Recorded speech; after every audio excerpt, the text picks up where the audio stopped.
교회 공동체에 우리가 북부사랑교회로 오든 다른 교회로 이동하든 우리는 공동체 안에 이렇게 속하게 되고 들어가게 되는데요. 그 공동체 안에서 상처받는 일 중에 하나가 무엇이냐면 소외감입니다. 소외감. 딱 공동체 안에 들어갔는데 내가 들어갈 틈이 없는 거예요. 물론 이제 전통적인 교회에 들어가면 워낙에 오래 계셨던 분들이 많이 계셔가지고 성도님들이나 집사님들이나 이제 다른 교회로 이동했을 때 그러한 전통적인 교회가 다 그런 건 아니지만 그 무리에 들어가려고 그러면은요, 그 무리 안에 관계가 너무 두텁기 때문에 그 관계를 뚫고 들어가는 것이 굉장히 어려워요. 그래서 전통적인 교회, 오래된 교회, 역사적으로 오래된 교회는 그 성도님들도 그 교회 갔다가 상처받고 소외감 때문에 그 교회에 적응하지 못하고 다른 교회로 전전긍긍하는 경우도 있어요. 우리 교회 안에 적응하지 못하는 이유 중에 하나가 이 소외감이라고 생각이 많이 들어요. 왜냐하면 누구나 다 공동체 안에서 내부자로 살아가고 싶기 때문이에요. 여러분, 내부자가 뭔지 아십니까? 그게 인싸거든요. 아시죠? 인싸 뭔지 아세요? 죄송합니다. 다 아시는데 그 아싸가 뭔지 아세요? 그 아웃사이더잖아요. 아웃사이더. 그래서 우리는 웬만하면 아웃사이더보다는 인사이더가 되고 싶죠. 저도 솔직하게 고백하면 기왕 목회할 거 조그만한 교회보다 큰 교회에서 목회하고 싶고 유튜브에서도 알려지고 싶고 그런 마음이 있어요. 저도 목회하면서도 내부자가 되고 싶더라고요. 오늘날 그런데 청년들의 이러한 모습들을 많이 보니까 뭐 저도 마음은 지금 굉장히 청년입니다. 저도 청년인데 청년들의 모습을 보니까 이 포스트 모더니즘의 시대를 살아가고 있는 청년들이 굉장히 번아웃돼 있어요. 굉장히 지쳐 있어요. 왜냐하면 포스트 모더니즘은 이렇게 우리에게 요구하거든요.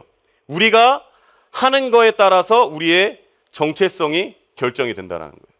우리가 어떻게 하느냐에 따라서 너의 정체성이 결정이 되는 거예요. 그러니까 얼마나 열심히 하는가.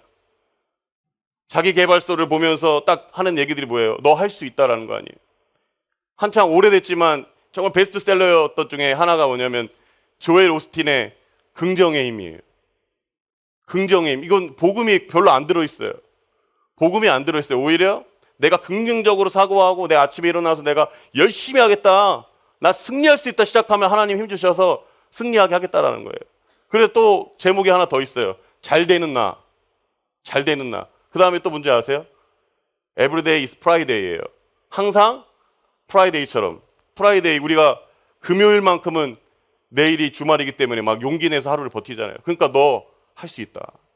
최선을 다하면 너 정말 행복을 누릴 수 있고 정말 네가 원하는 정체성을 네가 발견할 수 있다라고 이야기하고 있어요. 그런데 그 포스트 모더니즘 시대에 살아가고 있는 청년들이 다 번아웃돼 있어요.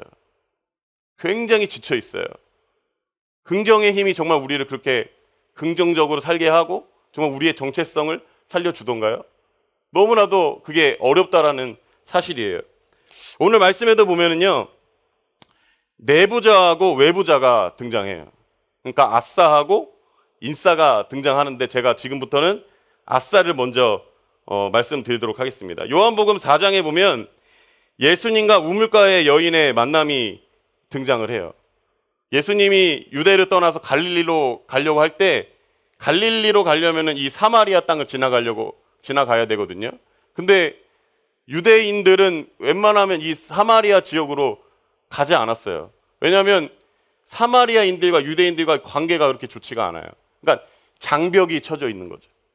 그래가지고 웬만하면 가지는 않는데 예수님은 사마리아 땅으로 가신 거예요. 수가의 그 야곱의 우물가로 예수님이 그곳에 가신 거예요. 그곳에 가셔서 예수님의 모습이 어떤 모습이었냐면 예수님이 굉장히 피곤하시고 또 목이 마르신 상태였어요. 예수님이 인성을 지니신 하나님이신 걸 믿으시길 바랍니다. 예수님도요, 목이 마르셨고요. 예수님도 피곤하셨어요. 그래서 우물가에 딱 있는데 그때 시간이 정오 12시에. 그 시간에는 사람들이 우물가에 물을 기르러 오지도 않는데. 근데 한 여인이 우물가로 오는 거예요. 그리고 그 여인에게 대화를 나누는 거예요. 나에게 물을 좀 달라. 그랬더니 여자의 반응이 뭐냐면, 유대인인 당신이 나와 왜 대화를 하십니까? 그러니까 장벽이 있었는데 어떤 장벽이었냐면, 첫 번째로는 인종적 장벽이에요. 사마리아인과 유대인들이 상종을 안 하거든요. 얼마나 사마리아인들이 싫었으면은 그 지역을 지나가지 않아요. 근데 예수님은 말씀해 봐도 어떻게 되시냐면, 내가 사마리아를 통과하여야 하겠는지라 4절의 말씀 이렇게 돼 있거든요. 예수님 의지적으로 사마리아 땅 수가 동네로 가신 거예요. 그러니까 인종적인 장벽도 있고요, 문화적인 것도 있어요. 왜냐하면 아수르와 바벨론에 의해서 포로로 잡혀갔을 때 사마리아 그 땅에 여러 이방 민족들이 와서 여기에서 이제 막 지내면서 유대인들하고 이 이방 민족하고 막 뒤섞여 가지고요, 혼혈인들이 태어나는 거예요. 그래서 그들이 뭐냐면 전통 혈통 유대인이 아니라 사마리아인. 문화적으로도 장벽이 딱 있어요. 그리고 성별로도 장벽이 있어요.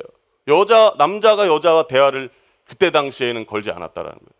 성별적 장벽이 있었죠. 그 다음에 또 뭐가 있었냐면 도덕적 장벽이 있었어요. 그런 얘기 하잖아요. 당신에게 남편이 5 있었는데 그 남편도 당신 남편 아니고, 지금 당신 살고 있는 그 사람도 남편 아니지 않냐고. 이 여인이 딱 보니까 어떤 문제가 있었냐면, 물론 이제 해석이 좀 여러 가지가 있어요. 저는 이 해석을 제가 이제 말씀을 드리는데, 이 여인이 우물가에 갔을 때 그 시간은 사람들이 지나가는 시간이 아니에요. 그리고도 이 여인의 그 삶의 정황들을 이렇게 살펴보면은 딱 얘기만 들어봐도 이 여인은요, 그 동네에서 완전히 죄인으로 낙인 찍힌 거예요. 도덕적으로도 완전히 사람들과요 관계를 맺지 않고 완전히 아웃사이더예요. 그런 아웃사이더에게 예수님이요 다가가셔서 어쩌면 그 사마리아 여인을 만나려고 예수님이 우물가로 가신 거예요. 그 여인을 만나려고 가신 거예요. 그 만나려고 우물가에 앉아 있을 때 예수님이 말을 걸어오니까 이 여인이 깜짝 놀란 거죠. 유대인인 당신이 왜 저에게 말을 거십니까? 근데요, 예수님이 이 아웃사이더, 어떻게 보면 아웃사이더인 사마리아 여인에게는 어떻게 하시냐면 단호하게 말씀하시는 거냐, 약간 이렇게 부드럽게 좀 이렇게 말씀하시는 거예요. 부드럽게. 왜 그렇게 삶을 살아왔습니까? 라고 막 다그치면서 얘기하는 게 아니라 이 여인에게 따뜻하게 대하면서 그녀의 잘못을 지적을 하고 있는 거예요. 당신 지금 5 남편하고 살았는데 그 남편도 당신 남편 아니고 지금 있는 사람도 당신 남편 아니지 않냐. 이러면서 그녀의 모습들을 예수님께서 서서 이렇게 얘기를 하고 계시는데, 예수님이 이렇게 말씀하셨어요. 오늘 본문입니다. 오늘 본문 4장 13절에서 14절 부분. 자, 우리 함께 읽어볼까요? 시작.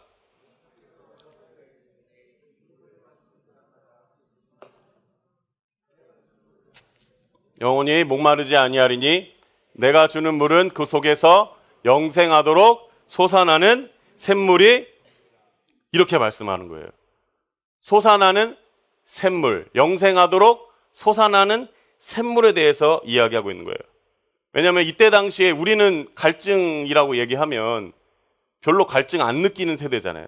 저희 물이 없어서 갈증 느끼시는 분들 거의 저는 없을 거라고 생각이 들어요. 근데 이때 당시에는 사마리아에 살고 있는 사람들에게는 이 갈증은 엄청나게 다가오는 거예요. 그러니까 엄청나게 이 갈증에 대해서 생각하고 있을 때 예수님이 이거예요. 내 몸에 물만큼이나 또 내 영혼에 네가 몸에도 물이 그만큼 필요한데, 예수님께서 하신 말씀 뭐냐면 내 영혼에 진정한 갈증이 있다라는 것을 지적하고 있는 거예요.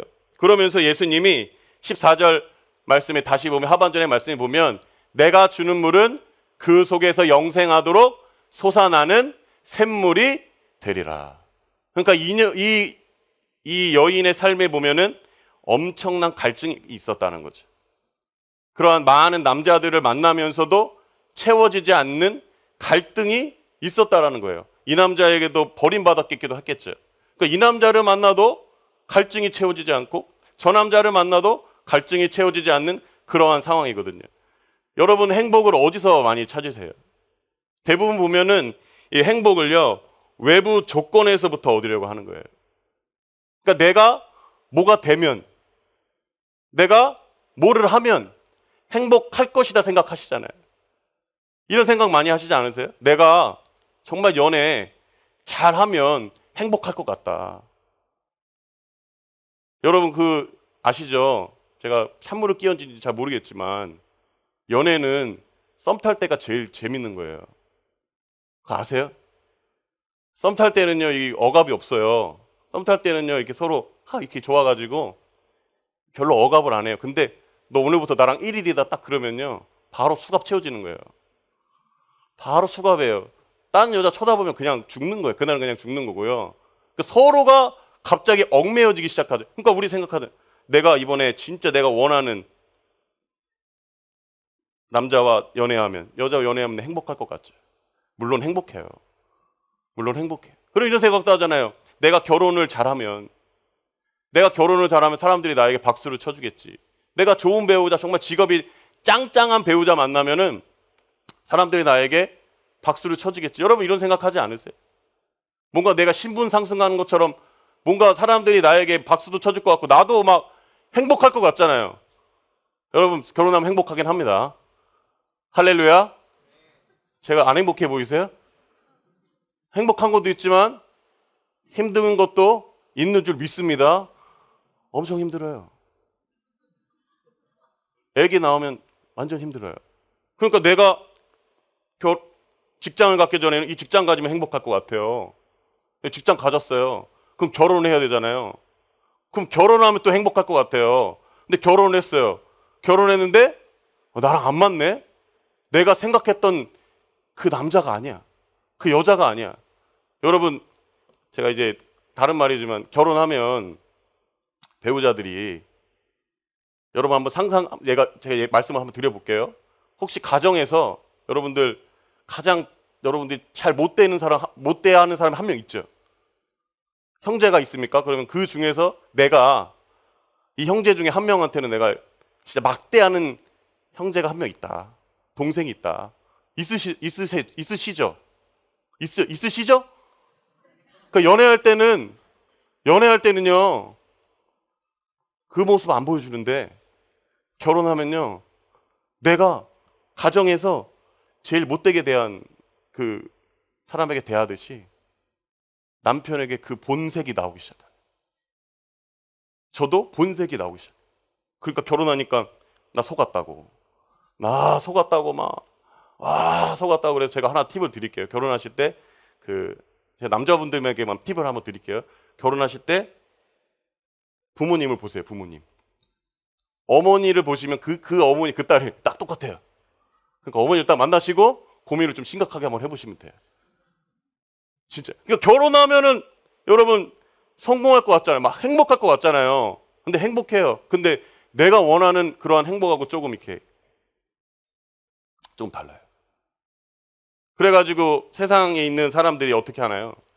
우리 교회는 한 명도 없을 것 같아요. 세상에 있는 사람들이 엄청 막 성형수술 해가지고 막 얼굴을 막 다 이렇게 다 해가지고 진짜 내가 좋은 직업에 있는 남자하고 내가 결혼하는 게 목표다. 그래가지고 결혼하면 그게 진짜 행복할까? 그런 가운데 만났는데 그 가정이 정말 건강하게 세워질까?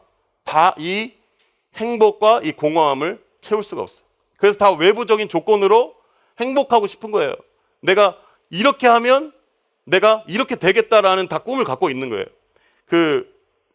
데프콘 나오는 프로그램이 있는데 나는 솔로 아시는가? 보세요. 여기는 다들 그냥 성경만 읽으시고 그 말씀 보시고 그냥 그렇게 하시는데 저는 봐요. 저는 나는 솔로 그거를 봤는데 거기서 이제 재밌는 게 처음에는 이게 이제 첫날에는 첫인상은 다 이렇게 뭐 좀 외모가 있고 이게 그래요. 첫인상은 딱 이게 외모 있고 좀 훤칠하고 목소리도 좋으면은 딱 이렇게 해가지고 투표를 줘요. 아, 저 사람 괜찮다, 호감 있다고. 근데 둘째 날에 딱 뭐 하냐면, 둘째 날에 직업을 딱 밝히거든요. 직업 밝히면 다 역전돼요. 직업인데 딱 이 남자가 의사다. 근데 겉으로 봤을 때 진짜 어떻게 보면 죄송합니다, 별 볼 일 없는, 겉으로 봤을 때 외모적으로는 인기 빵표, 첫날 빵표, 둘째 날 직업 공개 몰표, 이런 거 많아요. 이런 내면에 저는 그게 있는 것 같아요. 내면에 내가 이 배우자를 만나서 나도 신분 상승을 하는 거예요. 야, 그러면 내가 정말 행복할 것 같다, 좋을 것 같다. 근데 생각보다 그게 우리에게 행복을 찾아와 주지 않는다라는 거예요. 그러니까 이거예요. to do와 to be. to do와 to be의 차이인데, 우리는 자꾸 무엇을 해가지고 행복을 찾으려고 하는데, 실상 우리는 어디에서 행복을 찾아내냐면 내가 누구인지가 더욱 중요해요. 내가 누구인지를 아는 것에서부터 행복은 찾아온다라는 거예요. 그러니까 우리가 병이 나오면 문제가 해결되고, 뭐 돈이 있으면 행복할 거라고 생각하지만, 그런데요, 병이 났고 돈이 있어도 우리의 모습 자체가 변하지 않으면 정말 행복할 수 없다라는 거예요. 그러니까 doing보다 이 being이에요. being. to do 이게 아니고 to be라는 거예요. 뭐 이렇게 말씀드릴 수 있어요. 도둑놈이 변해야지 도둑질이 변한다고 문제가 해결되는 건 아니라는 거예요. 내 자신이, 나의 정체성이 내가 무엇인지를 더 잘 아는 것이 굉장히 중요한 거예요.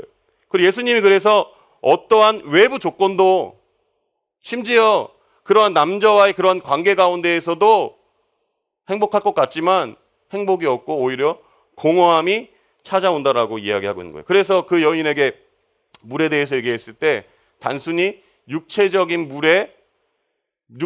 물만 의미한 게 아니라 실질적으로 영적인 것을 이야기하고 있는 거예요. 영적인 그 갈증에 대해서 예수님께서 말씀하고 있는 거예요. 그 테니스 챔피언 중에 보리스 베커라는 그 분이 있는데, 사진 한번 띄워주시겠어요? 이분이 이런 얘기를 했어요. 지금은 테니스는 조코비치죠. 조코비치인데 이때 이분도 엄청 그 유명했던 분들 중에 한 명인데, 이분이 이렇게 얘기하는 거예요. 테니스 챔피언, 나는 웸블던 대회에서 2차례 우승했고 그중 한 번은 최연소 선수였다. 그러니까 재물이라면 필요한 만큼 있었다. 그런데 영화 배우나 탑스타에게 종종 자살하는 일이 있다. 왜냐하면 그들은 많이 가졌지만 항상 매우 불행했기 때문이다. 나도 내면에 뭐가 없었다고요? 평화가 없었다라고 이야기하는 거예요. 우리 많이 접하잖아요. 한국 문화에서도 많이 접하잖아요. 그 멀쩡했던 스타들이 왜 목숨을 끊겠어요? 뭔가 내가 이거를 조건을 딱 내가 채우면 나는 행복할 것 같았는데 아닌 거죠. 정상에 올라도, 정상에 오른 것도 한순간이잖아요. 다 나락으로 떨어지잖아요. 그러니까 이거를 못 견디는 거예요. 행복의 조건을 다 외부의 조건으로부터 누리려고 하기 때문이에요. 이 사람도 돈, 성하면 여자예요. 그 다음에 성취, 명예, 뭐 인생의 수많은 문제가 이게 해결될 줄 알았대.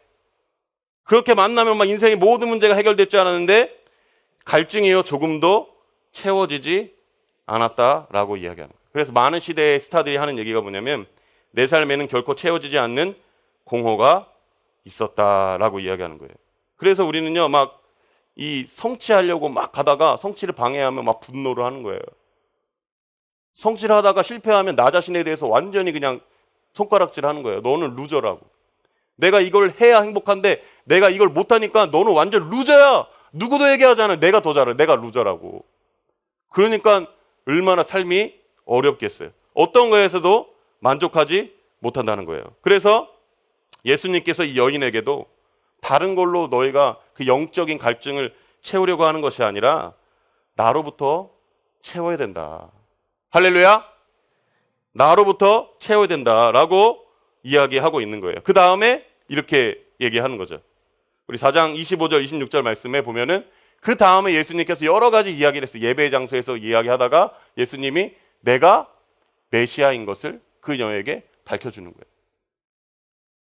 아웃사이더인 사마리아 여인은 예수님이 어떻게 보면은 적극적으로 예수님이 가셔서 만나주세요. 그리고 살살 달래서 그녀의 약점을 예수님께서 말씀해 주시고 정말 너의 갈증은 나로부터 해결되는 것이다. 내가 너희들이 찾는 그 메시아다라는 것을 밝혀주셨어요. 자, 그러면 3장으로 돌아와서 니고데모에게는 예수님께서 어떻게 말씀하시냐면 니고데모는요 우물가의 여인하고는 완전 정반대예요. 조금 예수님이 차가워요. 예수님이 조금 차갑게 느껴질 정도였어요. 왜냐하면 어떻게 보면 니고데모는 완전 인싸거든요. 완전 인싸였어요. 히브리 최고의 법원인 사내들인 공회원이었고 또 성공한 사람들이었고 신앙적으로도 독실하고 정직한 바리새인이었어요. 완전히 인싸 중에 인싸였어요. 어떻게 보면 외부적으로 모든 조건이 다 준비되어 있는 그를 향해서는요 예수님이 어떻게 이야기하시냐면 소외계층인 사마리아 여인과는 조금 다른 모습으로 얘기하는데 사마리아 여인에게는 너가 만족이 없음을 지적을 하잖아요. 근데 이 니고데모에게는 어떻게 얘기하냐면 너의 교만한 자기 만족을 지적을 하는 거예요. 그러니까 완전히 인싸 중에 인싸죠. 다른 사람들에게도 다 칭찬받잖아요. 박수의 갈채를 받고 다 사람들이 와 니고데모 하면서 막 이런데 예수님은 너 인싸 아니야. 너 죄인이야. 그래서 예수님이 하신 말씀이 뭐냐면 요한복음 3장 3절 말씀이에요. 우리 한번 읽어볼까요? 한번 읽어볼게요. 시작.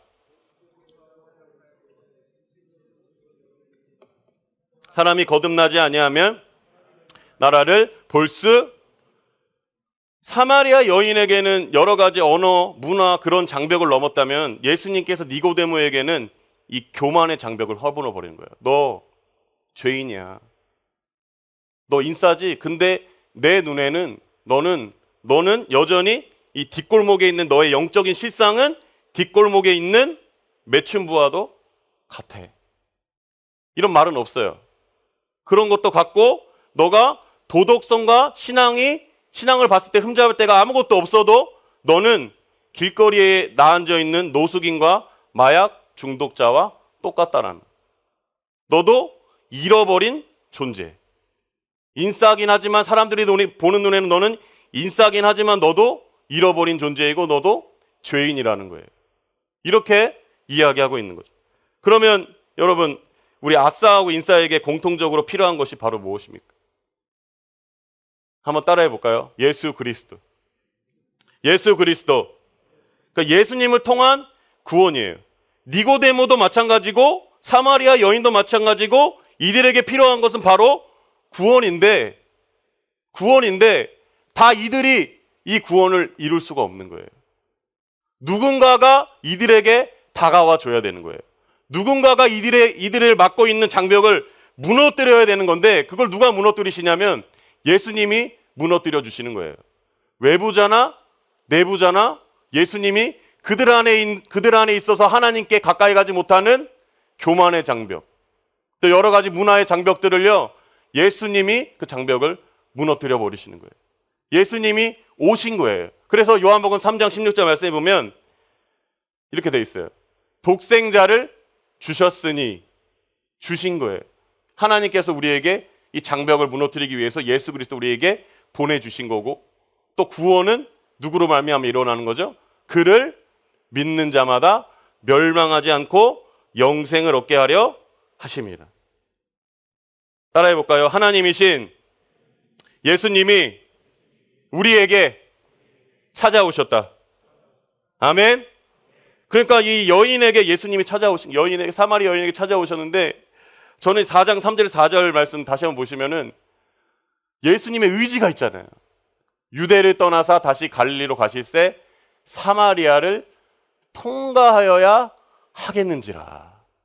의지가 보여요. 이 여인을 만나려는 의지가 보이는 거예요. 다시 한번 또 따라했으면 좋겠어요. 우리가 죄인이어서 예수님은 우리를 찾아오셨다. 믿으세요? 믿으세요? 이게 크리스마스 정신이죠. 죄인인 우리, 하나님과의 막혔던 담을 허물어뜨리기 위해서 예수님이 이 땅 가운데 오셨어요. 사마리아 여인에게 지나가지도 않는 그 사마리아 여인에게 적극적으로 가셔서 사마리아 여인을 만나주시고, 니고데모는 아무리 공을 싸고 열심히 해서 하늘에 닿으려고 했지만 너 안 돼. 너 안 돼. 너 종교생활 그렇게 열심히 해도 안 돼. 그걸로 구원받는 거 아니야. 내가 내려와야지만이 너는 구원을 받을 수 있는 거야. 왜냐? 구원은 거저받는 은혜이기 때문이에요. 그래서 요한복음 1장 14절의 말씀에 보면은 말씀이 육신이 되어 우리 가운데 거하심에 이게 되어 있는데, 이게 장막을 치다라는 거예요. 장막을 치다라는 거예요. 우리가 하나님께 갈 수 없으니까 하나님께서 독생자 예수 그리스도 우리 가운데 보내주셔서 우리 가운데 우리 마음에 장막을 치셔서 우리와 임마누엘 하신다. 우리가 갈 수 없기 때문에 내부자도 그렇고 외부자도 그렇고 다 하나님이 필요한 죄인이라는 거예요. 그래서 요한일서 4장 9절에서 10절 말씀에도 보면은 이렇게 돼 있어요. 하나님이 자기의 독생자를 세상에 보내심은 우리를 살리려 하심이라. 그리고 하나님이 우리를 사랑하사 그 아들을 보내셨습니다. 할렐루야. 보세요. 언제 우리를 사랑했을까요? 근데 사마리아 여인 어떻게 보면은 사랑받을 자격 없는 거잖아요. 완전 그 동네에서 아웃사이더잖아요. 사랑받을 자격 없잖아요. 니고데모도 완전 교만으로 가득한 니고데모, 사랑받을 자격 없어 보이죠. 내부자 외부자 다 사랑받을 자격이 없어 보이는데, 하나님이요 언제 우리를 사랑하신 줄 아세요? 여러분들이 새벽기도 잘 나와가지고 매일 새벽기도 나오고 말씀 묵상하고 여러분이 경건 생활을 완벽하게 할 때 하나님이 사랑하신 게 아니에요. 그런 어떠한 무슨 외부 조건으로 내가 갖춰져서 내가 정체성이 내가 정말 원하는 사람이 되었기 때문에 하나님이 사랑한 게 아니라, 하나님이 사랑했을 때는요 그저 우리 연약함 그대로를 사랑하시는데, 로마서 5장 8절 말씀에 보면 우리를 언제 사랑하시냐면, 이거 한번 읽어볼게요. 시작. 우리가 죄인 되었을 때에 그리스도께서 우리를 위하여 죽으심으로 하나님께서 우리에 대한 자기의 사랑을, 할렐루야, 우리가 죄인 되었을 때 사랑했다는 거예요. 근데 좀 궁금하잖아요. 그럼 우리는 예수님 믿는 상황인데, 그러면 우리는 이러한 예수님을 어떻게 만날 수 있을까? 우리 삶 가운데, 우리 예배 가운데, 청년 공동체 가운데 어떻게 만날 수 있을까요? 보혜사, 요한복음 14장을 통해서 보혜사 성령을 통해서도 우리가 만날 수 있지만, 제가 제안해 드리고는 다른 하나는요, 하나님의 형상을 갖춘 영적 지체들을 통해서 이 영적 만남이 가능한 거예요. 여기 각자 지체 모임, 셀 모임을 통해서요 우리가 하나님을 만날 수 있는 거예요. 서로의 나눔을 통해서 우리는 하나님을 만날 수 있어요. 내가 만난 하나님, 또 옆에 있는 형제가 만난 하나님, 자매가 만난 하나님을 통해서 우리는 풍성한 그 하나님을 만날 수 있다는 사실이에요. 너무나도 중요한 거예요. 잠언 27장 17절 말씀에 보면은 한번 읽어볼까요? 시작. 철이 철을 날카롭게 하는 것 같이 사람이 친구의 얼굴을, 아멘. 소속감도 굉장히 중요한데, 이 공동체 안에서 이 철과 철이 날카롭게 하잖아요. 근데 이 공동체가 공동체 가운데 있을 때, 죄송합니다, 약간 싸우세요, 안 싸우세요? 싸울 수도 있잖아요. 나랑 마음이 안 맞을 수 있잖아요. 근데 이 잠언 말씀에 보면은 이 서로 이게 부대낌으로 친구의 얼굴을 빛나게,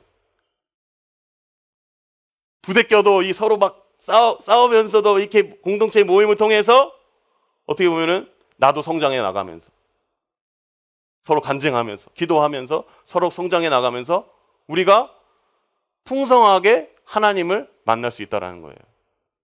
그게 너무나도 중요하다는 거예요. 그러면 어떠한 공동체가 건강한 공동체가 될 수 있을까요?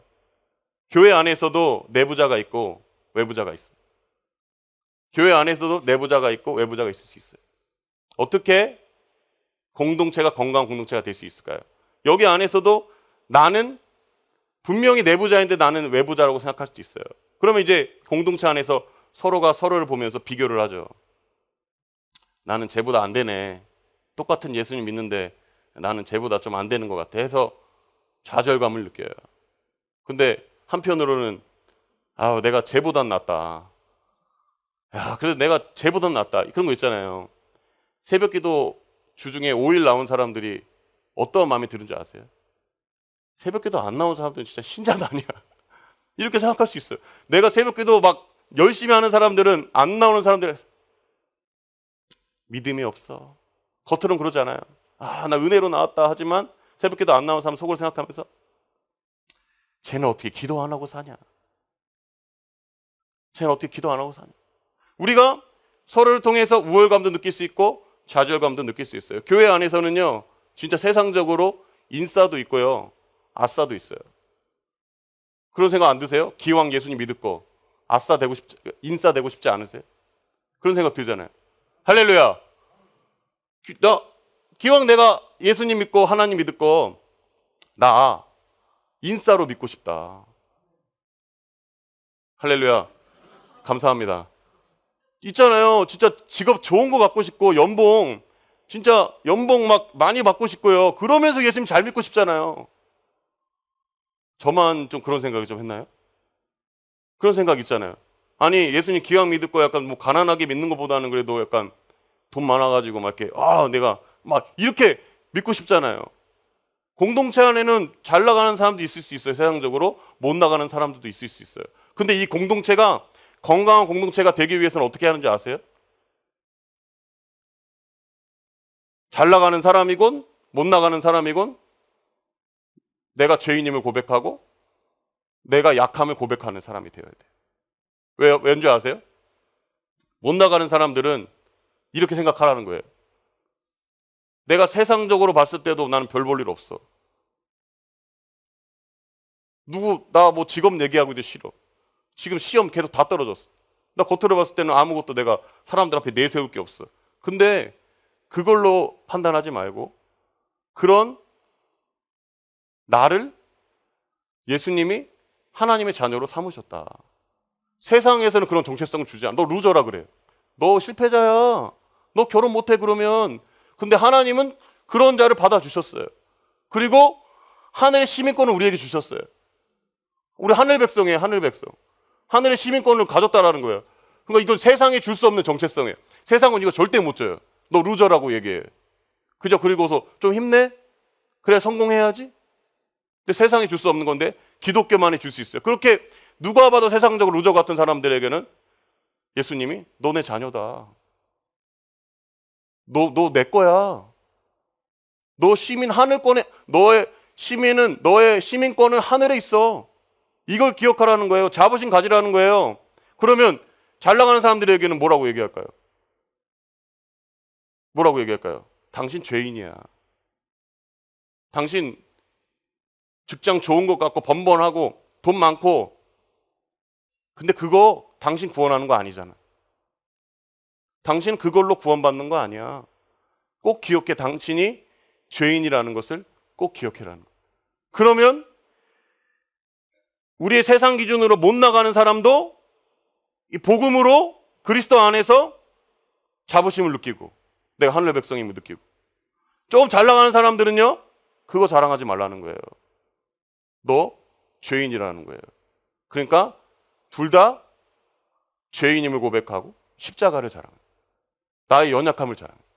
그러면 여러분 공동체 안에 어려움이 없을 줄 믿습니다. 할렐루야. 여러분 간증 들을 때 정말 기적을 체험한 간증 들으면 도전이 되지만 한편으로는 막 그런 거 없으세요? 왜 나는 왜 저런 게 안 일어나는 거야? 나는 안 일어나. 그래가지고 간증할 때 잘 됐다는 간증 들으면 막 은혜가 안 되잖아. 어떨 때는. 근데 간증을 하는데 거의 죽다 살았어. 막 고난을 겪었고 막 실패했어. 그럼 어때요? 막 실패했다 그러면 막 여러분 그 뭐 공감 가지 않아요? 성공했다 그러면 실패했다 그러면 나랑 똑같다. 그러니까 공동체가 제일 중요한 게 연약함을 고백하면 누구도 다치지 않고 다 은혜 받는 거예요. 할렐루야.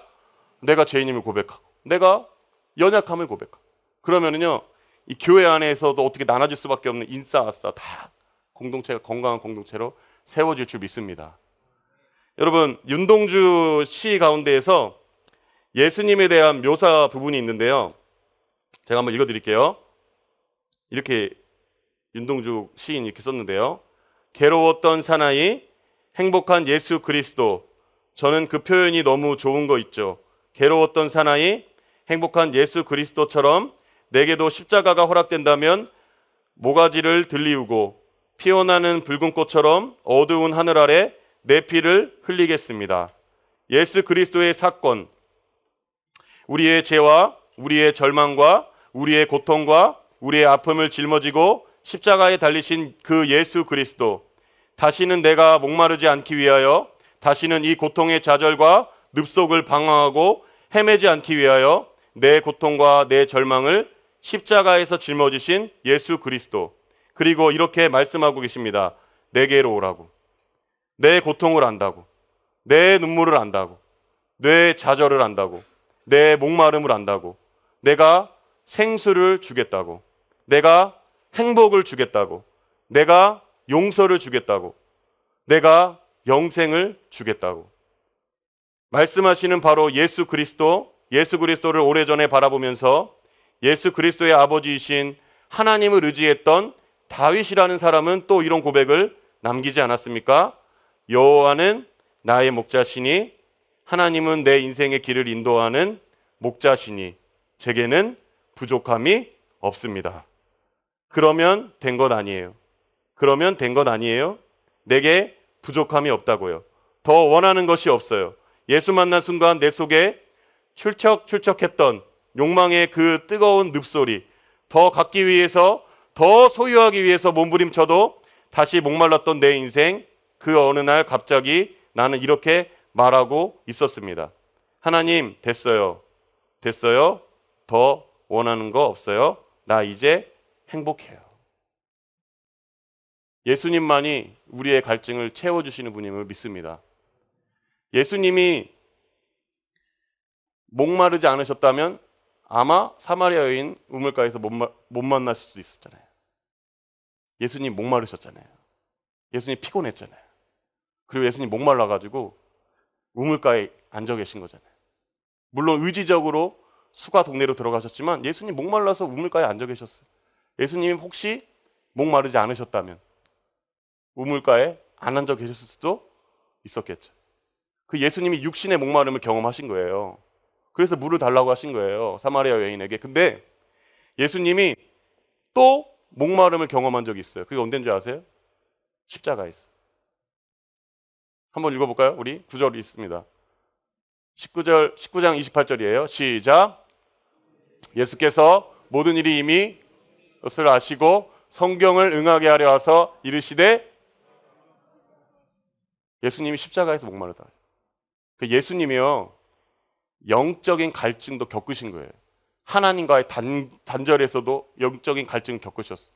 육체적인 목마름도 경험하시고 영적으로도 하나님과의 단절을 경험하신 분이 바로 예수님이세요. 그래서 우리는요 우리의 육체의 갈증은 물론이고 우리의 영적인 갈증을 채우시는 분이 누구시냐면 예수 그리스도 한 분밖에 없는 거예요. 그분만이 우리의 갈증을 아시고 우리의 갈증을 채우시는 분임을 믿습니다. 우리 사랑하는 우리 청년 공동체는요 예수님만 바라는 공동체 되었으면 굉장히 좋겠어요. 공동체 안에 그리고 나의 약함을 자랑하고 서로의 약함을 통해서 같이 기도하면서 건강한 공동체로 세워지고, 또 여러분의 영적인 갈증과 목마름들 이거 예수님으로 채우시기를 간절히 소망합니다. 이거 되면 되는 거예요. 예수님과 관계 회복되면 되는 거예요. 이게 최우선이에요. 이거 회복되면 나머지는 다 하나님께서, 여러분들 앞으로 하고 싶은 거 많잖아요. 하나님께서 다 인도해 주실 줄 믿습니다. 가장 먼저 해야 될 것, 나의 영혼을 주님 채워 주시옵소서. 목마른 그 영생의 샘물을 저에게 허락하여 주시옵소서. 주님만 바라보게 하여 주시옵소서. 이렇게 고백하는 우리 청년부 되기를 간절히 소망합니다.